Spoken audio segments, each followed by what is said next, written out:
அதனாலதான் வீழ்ச்சி வந்ததுன்னு கம்பன் பேசுவான். அடுக்கு மீது அடாது என்ற அறிவினால் ஏது காட்டி உன்னை இடிக்கினர் இல்லை என்றான் கம்பன். அடுக்கும் இது, அடாதிது, நடக்கும் இது, நடக்காதது, நன்றுது, தீதுது, மரபிது, மருளிது, இருளிது, வெளிச்சம் இது என்ற அறிவினால் ஆற்றுப்படுத்துகிற கடமையை செய்ய வேண்டிய எதிர்கட்சி தலைவர் பேசவே இல்லை. நான் ஒரு நாள் மதுரையிலிருந்து சென்னைக்கு விமானத்தில் வந்துட்டு இருக்கேன். போர்டிங் பாஸ் வாங்கி நான் கடைசி பயணியா உட்கார்றேன். என் பக்கத்து சீட்ல அந்த கட்சி எம்எல்ஏ இருக்காரு. அவர் என்ன பார்த்துட்டு, உங்களை எங்கேயோ பார்த்து மாதிரி இருக்கேன். நான் சொன்னேன், நீங்க பார்த்திருக்கலாம். இல்லையே, நான் பார்த்திருக்கிறேன், நல்லா பார்த்திருக்கிறேன் அப்படின்னா. பார்த்திருக்கலாம், நான் தமிழ்நாடு பூரா பிச்சை எடுத்துட்டு தான் இருக்கேன், பார்த்திருக்கலாம் அப்படின்னா. இல்லையே, உங்களை நேம் ஃபேம் உள்ள ஆளாச்சு, நீங்க ஃபெமிலியரான ஆளாச்சு, எனக்கு எங்கே கிளிக் ஆகலன்னா. உங்களுக்கு ஒரு நாளும் கிளிக் ஆகாது. நான் தான் நாஞ்சில் சம்பத்துன்னு சொன்னேன். அதென்ன பார்த்தேன், நான் உங்க ஃபேன் அப்படின்னா.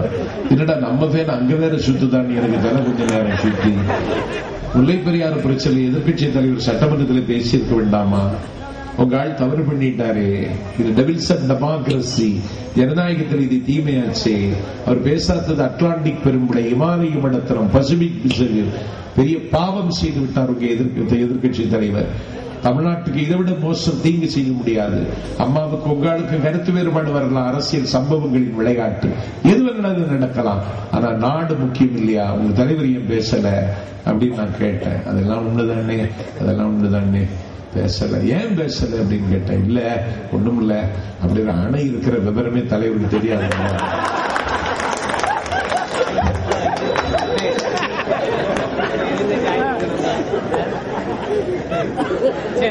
இப்ப ஆளுங்கட்சியும் நம்ம தான், எதிர்கட்சியும் நம்ம தான். இந்த சர்க்காருக்கு ஏதாவது அவப்பெயர் வர முடியுமான்னு பார்த்துட்டு இருக்கான்.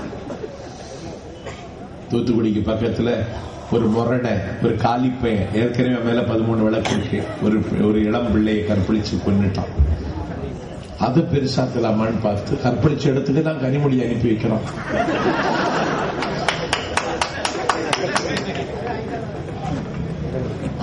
ஆட்டுக்கடா இருக்கிறவன் அருட்பாவுக்கு விளக்கம் சொன்ன கதையா கனிமொழி அனுப்பி வச்சு பார்த்தா. கனிமொழி நல்லா தூண்டி பார்த்தா போய் ஒருத்தனுக்கும் உணர்ச்சி வந்து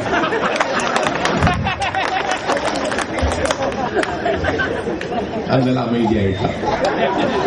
எங்களுக்கு எதிராக அவனுக்கு சொல்றதுக்கு ஒண்ணும் இல்லை. கொஞ்சம் 2 நாள் வானம் பொழிந்தால் போதும், நம்ம கவலை தீர்ந்துரும்.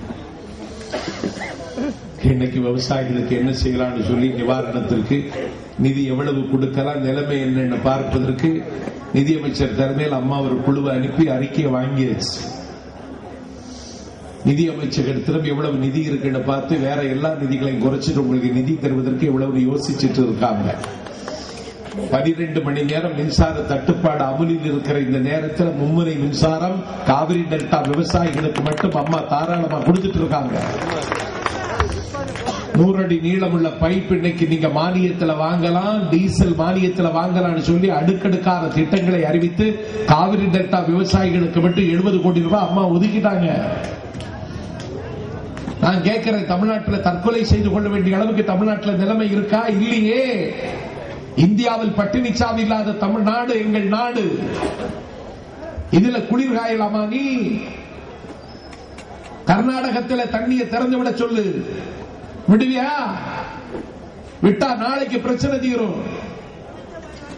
தண்ணீருக்காகத்தான் 3வது உலக மகா யுத்தம் மூலமானால் அந்த யுத்தம் தமிழகத்தில் இருந்து தான் தொடங்க வேண்டியது வரும் என்று நாங்கள் எச்சரிக்கிறோம். இப்படியெல்லாம் சொல்லி எங்க சர்க்காரை நீ அசைச்சு பார்த்திட முடியாது. மக்கள் தெளிவா தான் இருக்காங்க. எல்லாருக்கும் 20 கிலோ அரிசி வந்துருது. 500 ரூபாய் பென்ஷன் 1000 ரூபாய் பென்ஷனா மாறி போச்சு. மக்களுக்கு பல்வேறு விதமான சலுகைகள் அம்மா கொடுத்துக்கிட்டே இருக்காங்க. டெய்லி ஒரு அறிவிப்பு வந்துகிட்டே இருக்கு. 20,920 ஆசிரியர்களுக்கு ஒரே நேரத்தில் பணி நியமனம். விடுதலை பெற்ற இந்தியாவில், சுதந்திர இந்தியாவில் ஒரு மாநில சர்க்கார் ஒரே நேரத்தில் 20,920 பேருக்கு ஆசிரியர் பணி நியமனத்தை அம்மா கொடுக்கிறாங்க. பாராட்டினியா?